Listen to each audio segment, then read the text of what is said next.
It was a quiet evening, the kind that usually fades into the background of everyday life. But that night, everything changed in the blink of an eye. As we walked down the dimly lit alley, the only sounds were the distant hum of the city and the steady shuffle of footsteps. My daughter, always trusting and innocent, had no idea that we were about to be caught in a nightmare. The shadows seemed to stretch endlessly, wrapping around us, and the air turned cold with every step. And then, just like that, it happened. The figure emerged from the darkness. She was always lurking around, always watching, but tonight she struck. HOA Karen, a woman whose hatred had simmered for far too long, had made her move. There was no warning, no reason, just raw malice. The alley, once just a quiet path home, turned into a battleground. Blood splattered across the cold pavement, my daughter crashing to the ground, her screams echoing through the empty street. I stood there frozen, helpless, watching the terror unfold. What had started as a simple evening walk had turned into the worst moment of my life. And all I could do was pray we would make it out alive. My daughter, Lily, has always been a beacon of light in our lives. At just 14 years old, she carries a strength that most would never expect. Born with a disability, her physical challenges are a constant reminder of the obstacles she faces every day, but her spirit is unbreakable. Lily's resilience has always inspired everyone around her, especially me. She refuses to let her condition define her, fighting through every struggle with an unyielding determination that makes her not just strong, but unstoppable. Despite her struggles, Lily has always been the one who lifts others. Her laugh, a sound of pure joy, could fill any room, and her kindness knows no bounds. She's the type of person who will help a stranger, smile at someone having a bad day, and always put others before herself. But what people don't see is the daily battle she fights inside, the toll her disability takes on her body and mind. She's always been vulnerable in certain ways, her frailty hidden behind the powerful walls she's built around herself. But there was one person who couldn't see that, HOA Karen. I had seen her before, a woman with an unsettling gaze, always lurking in the background, watching us. At first, I thought she was just another neighbor, someone who was concerned about the usual things. But I quickly realized her presence was more than just curiosity. She was toxic, resentful, and manipulative, always looking for someone to blame for her discontent. She had made it clear over time that she resented us. Her animosity wasn't a result of anything we'd done, it was a product of her own deep-seated bitterness and hatred. Karen's behavior toward us escalated over time. At first, it was small things, nasty comments about how we took too long to park, complaints about the noise she claimed we were making, even though we were always respectful of the neighborhood. But soon, those small grievances turned into something darker. She started slashing our tires, leaving threatening notes on our door, and even calling the authorities on us for things that were beyond petty. I began to feel like we were being hunted, and Lily felt it, too. Karen's actions went beyond neighborly disputes, they were driven by an unexplainable malice that fueled her every move. This was the woman who had been causing us so much trouble, but I never could have imagined she would take it this far. I had thought I'd prepared myself for anything, but nothing prepared me for what happened that night. For weeks, the tension had been building. We had been trying to avoid Karen, not wanting to escalate things further, but she was relentless. Her bitterness festered, and I could see it in the way she looked at Lily. It was more than disdain, it was the kind of hatred that burns deep within, a hatred that only someone like her could harbor. And it all came to a head that fateful night in the alley.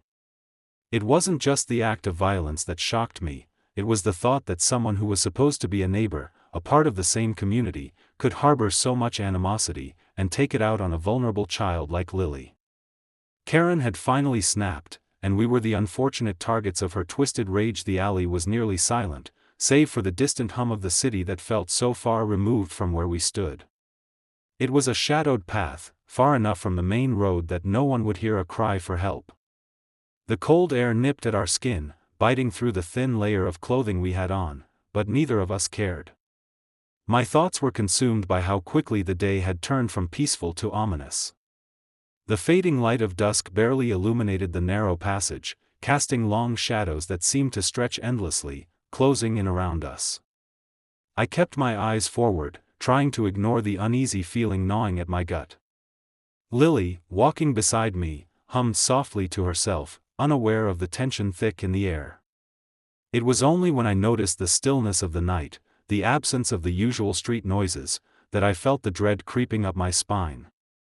My mind tried to dismiss it, but the hairs on the back of my neck stood on end. The alley felt colder now, the walls closing in. I turned my head, feeling the sudden presence of someone watching us. My heart raced. I scanned the darkened corners, and that's when I saw her.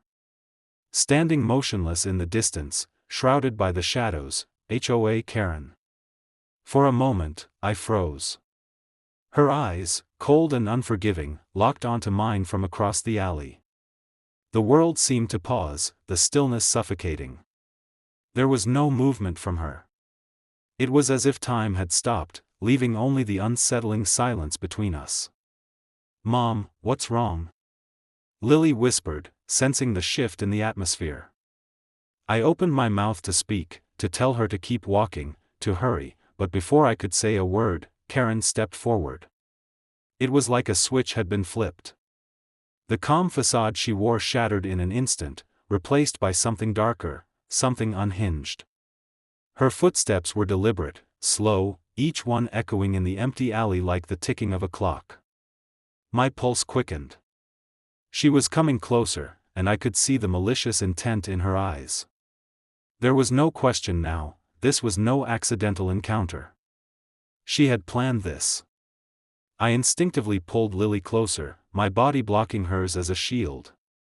But Karen didn't stop, she kept moving toward us, faster now, her expression twisted into something far more dangerous. Without warning, she lunged. I barely had time to react as Karen's hand shot out, grabbing me by the arm with an iron grip. Her nails dug into my skin, and for a brief second, I could feel the cold, unrelenting anger radiating off her. I pushed back, trying to break free, but it was too late. In that split second of chaos, I heard a sharp, metallic sound, a flash of silver in the dim light. Before I could even register what it was, Karen's knife slashed through the air. She aimed it at my chest, but I twisted away just in time, the blade grazing my side. A sharp pain bloomed through my ribs, but I didn't have time to focus on it. Lily screamed, her voice high-pitched and frantic. "Mom! No!" In that moment, everything blurred. I felt the world tilt as Karen shoved me backward, sending me stumbling into the cold, damp wall of the alley. My head slammed against the bricks with a sickening crack, and for a second, I lost my bearings, the world spinning around me. But I didn't have time to recover. I turned just in time to see Karen's attention snap to Lily, who was standing frozen, her wide eyes filled with terror. It was as if the air had been sucked out of my lungs. My heart pounded in my chest, and every instinct screamed at me to protect her. "Stay away from her!" I shouted, my voice hoarse. But Karen wasn't listening. With a twisted smile, she raised the knife again, her movements calculated, deliberate. She was closing in on Lily, who was paralyzed with fear, unable to react. Before I could reach her, Karen struck. The blade sliced through the air like a flash of lightning, its edge catching the dim light. Lily gasped, her body jerking back just as the knife grazed her arm, a thin line of crimson appearing where the blade had cut through her sleeve. Blood splattered across the concrete, and I felt my stomach turn, my legs shaking beneath me. The sight of Lily, my precious daughter, hurt, bleeding, was more than I could bear. I rushed toward her, adrenaline coursing through me, but as I reached for her, Karen turned with a malicious laugh, her eyes gleaming with a twisted satisfaction. The knife was still raised, ready to strike again. Just as I was about to reach out, I saw Karen's foot catch a jagged stone on the ground. It was enough to throw her off balance. She faltered, stumbling back. In that brief moment of disorientation, I pushed past the pain in my side and lunged toward Lily, pulling her into my arms and away from the danger. The alley, once cold and quiet, now echoed with the sound of my pounding heart and Karen's furious growls. But the terror wasn't over. The danger still loomed in the shadows, and I knew the worst was far from over. The world had gone silent, the air thick with fear and the scent of blood that lingered like an insidious fog. I could hear nothing but the sound of my own rapid breathing, the thudding of my heart, and the shallow, panicked gasps of my daughter in my arms. The alley, once dark and oppressive, now seemed like a suffocating cage, closing in on us. The air felt heavier with every passing second, and I knew I had to get her out of here, out of this nightmare, but I couldn't move. I couldn't think. Lily's body trembled in my arms. I could feel her shaking, her breath coming in short, frantic bursts as she clutched onto me like her life depended on it. Her face was pale, her wide eyes still filled with that same terror she had when Karen lunged at her. Her trembling hand clutched at her arm, the blood trickling down her sleeve, staining the fabric. "Mom, it hurts," Lily whispered, her voice barely audible as she looked up at me, her gaze wide with confusion and pain. I wanted to say something, to tell her everything would be okay, but the words stuck in my throat. I couldn't promise her anything. How could I, when the world had just been ripped apart around us? How could I tell her it would be okay when I could see the blood, feel the weight of the situation pressing down on both of us? I glanced down at her arm, the deep, raw gash still oozing crimson. I reached out, trying to apply pressure to slow the bleeding, but my hands were shaking too violently to help. I couldn't stop the blood. I couldn't stop the fear. And I certainly couldn't stop the mental agony that was beginning to tear at both of us. Lily's breath hitched again as she let out a strangled sob. I thought I was going to die. I don't want to die, Mom," her words cut through me like a knife. A mother should be able to protect her child, to shield her from the horrors of the world, but I had failed. In that moment, I had failed her completely. I had let her down. Tears blurred my vision, but I refused to let them fall. I had to be strong for her. I had to hold it together. But the fear, it clawed at me. The uncertainty of the situation, the helplessness of being unable to get her to safety, was unbearable. I tried to get her to stand, to move, but her legs buckled under her. She was too weak. The pain was overwhelming her, and the shock was starting to set in. Her hands gripped at her arm, tears streaming down her face, her lips quivering with each sob. I tried to help her to her feet, but she could barely hold herself upright. "Mom. I'm scared," she cried, her voice breaking. I pulled her into me, holding her tightly, feeling the weight of her fragile body against mine. The alley felt even more suffocating now, the walls pressing in, closing us off from the outside world. My mind raced, trying to think of a way to get her help, but I couldn't do it. I couldn't carry her. I couldn't even call for help. I felt trapped. But then, just when I thought I couldn't take it anymore, a flash of movement caught my eye. My heart skipped a beat. A figure emerged from the shadows, someone running toward us. I felt a small flicker of hope. Maybe help had arrived. Maybe someone had seen what happened and was coming to save us. But as the figure drew closer, my hope began to falter. It wasn't a rescuer, it was just another stranger, someone who looked just as uncertain as I felt. His steps faltered as he saw the scene before him, and his expression twisted into one of confusion and hesitation. I called the police. They're on their way. Are you okay? The man stammered, his eyes darting from Lily's bleeding arm to my panicked face. I wanted to scream at him, to demand that he help us, but the words wouldn't come. I was frozen, caught in the weight of the moment, unable to process the reality of it all. How was it possible that after everything we had endured, this was the help we were going to get? My daughter clung to me even tighter, her face pale and filled with terror. "Mom. I don't want to be alone. I don't want to be alone. I felt my heart shatter.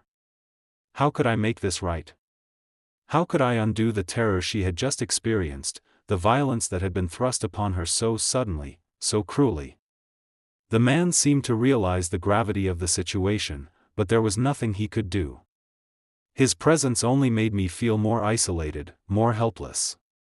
The minutes dragged on in a torturous silence. It felt like an eternity before the distant sound of sirens reached my ears, a sign that help might finally be on the way. But even then, I wasn't sure if it would be enough. How could it be? The damage had already been done. Lily had been violated in the worst way possible, and I had failed to protect her from it. As the sirens grew louder, I pulled Lily even closer, my tears falling now, uncontrollable. I held her, not knowing if I would ever be able to make things right, not knowing if I could ever erase the fear that had clouded her eyes, the pain that had marked her soul. All I knew was that I wasn't going to let go. I wasn't going to let her be alone in this. The distant wail of the sirens had become a lifeline, a small thread of hope in an otherwise chaotic night. But even as the flashing lights neared, a part of me couldn't shake the feeling that this nightmare wasn't over. The alley, still soaked with blood, felt like a tomb. And Karen, HOA Karen, was still out there somewhere, lurking, watching, waiting for her next move. I could feel the fear tightening around my chest as I tried to calm Lily, who had fallen silent in my arms, her body still trembling, her head resting on my shoulder. But as the police arrived, everything shifted. 2 officers rushed to our side, their faces filled with urgency and concern. They immediately assessed the situation, one kneeling down to check on Lily while the other took charge of securing the area. "Stay with her, ma'am. We'll take care of this," one officer said, his voice calm, but there was a flicker of disbelief in his eyes. I could see it, a disbelief not in what had happened to us, but in how something like this could happen right under their noses, in their own neighborhood. As the officer turned to speak into his radio, I caught sight of Karen again, standing at the far end of the alley, her silhouette framed by the harsh glow of the streetlights. My breath caught in my throat. There she was, watching us. Watching as if the violence she had just inflicted was nothing more than a game. My mind screamed at me to run, to flee with Lily to safety, but I couldn't. I wouldn't let her get away with this. Not like this. Not after everything she'd done. "Karen." I called, my voice trembling with fury. "This isn't over. You can't just walk away." Her head turned slowly, the cruel, twisted smile on her lips. She didn't move toward us, but she didn't back away either. She simply stood there, a cold figure in the night, her eyes glittering with a dangerous gleam. The officer who had been speaking into his radio turned to me, his expression softening, though there was a hint of hesitation in his gaze. "Ma'am, it's not safe. Let us handle this. Just stay with your daughter." But I wasn't listening. I couldn't. All I saw was Karen, the woman who had put my daughter in danger, who had torn apart everything I had worked so hard to protect. She wasn't going to just walk away from this, not without facing what she had done. With every ounce of strength left in me, I pushed past the officer, ignoring his calls to stop. My legs felt weak, my heart racing, but I couldn't stop. I had to face her. I had to make her understand the pain she had caused, the terror she had unleashed. "Karen, you think you can just hurt my daughter and walk away? You think you can hide behind your lies, your anger, and your hate?" My voice broke as I spoke, but the words felt like a fire in my chest, fueling me. She took a step forward, and for a moment, I thought she might speak. But there was nothing, no explanation, no apology. Just silence, heavy and suffocating. "You don't scare me," she finally said, her voice cold, detached. "This is just a small part of what I've been dealing with.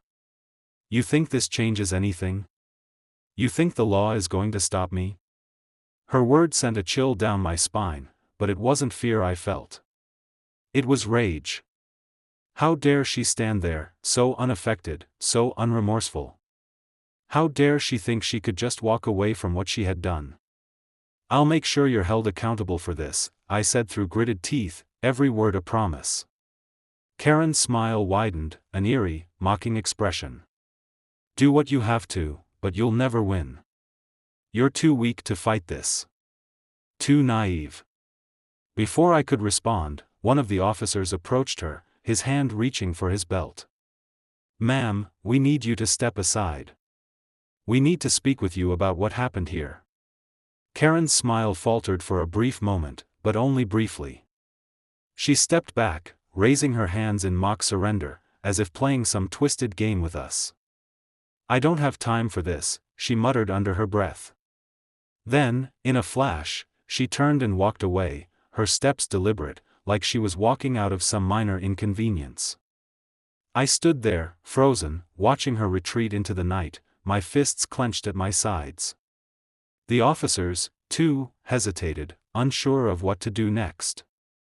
The situation had been so chaotic, the emotions running so high, that the fact Karen was leaving without immediate consequences felt like a slap in the face. "She's getting away," I said, my voice barely above a whisper, the helplessness creeping back in. The officer who had been speaking to her nodded grimly. "We'll get her. She's not off the hook, I promise. But right now, we need to focus on your daughter." I looked back at Lily, her face pale and tear-streaked, her eyes vacant as she stared into space. The pain she had endured was still evident in the way she clung to me, her small form shaking with each breath. But in her eyes, I saw something else, something more powerful than fear. A glimmer of trust, a glimmer of hope that somehow, in the midst of all this darkness, there would be justice. The officers continued their work, taking down statements, securing evidence, and calling for additional units. But I couldn't shake the feeling that something wasn't right. That Karen was still out there, still lurking in the shadows, waiting for her next opportunity to strike. And even as I held Lily close, trying to comfort her, I knew the battle wasn't over. This was just the beginning. The sirens grew fainter as they finally pulled away, the echo of their urgency lingering in the air. But as the minutes passed, that same eerie stillness settled back into the alley, leaving us with nothing but the unresolved tension of what was to come. The night was over, but the storm it had unleashed inside me was far from finished. The sirens had faded into the distance, and the flashing lights had long since disappeared. The chaos, the pain, and the fear lingered, embedded in every fiber of my being. I stood there, holding Lily close, her body still trembling against mine, but somehow it felt like a lifetime ago. The moments after the attack had been a blur, paramedics, police, and strangers all rushing around, trying to do what they could, to make sense of the madness. But none of it could take away the damage that had been done. The physical wounds would heal, but the emotional scars, they were deeper. They were a part of us now. Lily had been patched up, but her eyes, those eyes that had once sparkled with innocence, were different now. The trust that had always been there, that natural openness to the world, had been shattered. She was no longer the same girl. She'd witnessed something no child should ever have to, something that would haunt her for years to come. I tried to reassure her, to tell her it wasn't her fault, but I knew that deep down, she would carry this moment with her. I, too, would carry it. As a parent, you always hope to protect your children, to shield them from the ugliness of the world. But what do you do when the world becomes that ugliness? How do you protect them when the danger is right next door, in the form of a person you once thought was just another neighbor? The guilt weighed heavy on me. I couldn't stop replaying that night over and over in my mind. What if I had seen it coming sooner? What if I had done more to stop it? Could I have prevented this? These questions swirled endlessly, gnawing at my peace, and I knew they would continue to haunt me for a long time. But even amidst the pain and the guilt, I felt something else, something powerful. Rage. Karen thought she could walk away from this, but I wasn't going to let that happen. The justice my daughter deserved wouldn't be so easily ignored. This wasn't over. I would make sure of it. The next few days were a blur of paperwork, interviews with detectives, and attempts to return to some semblance of normalcy. But there was no normal anymore. Our lives had been torn apart in that alley, and nothing would ever be the same. Each day, I watched Lily struggle to reclaim the parts of herself she had lost, her confidence, her sense of security. It was a slow process, and I knew it wouldn't be easy. But we would get through it. Together.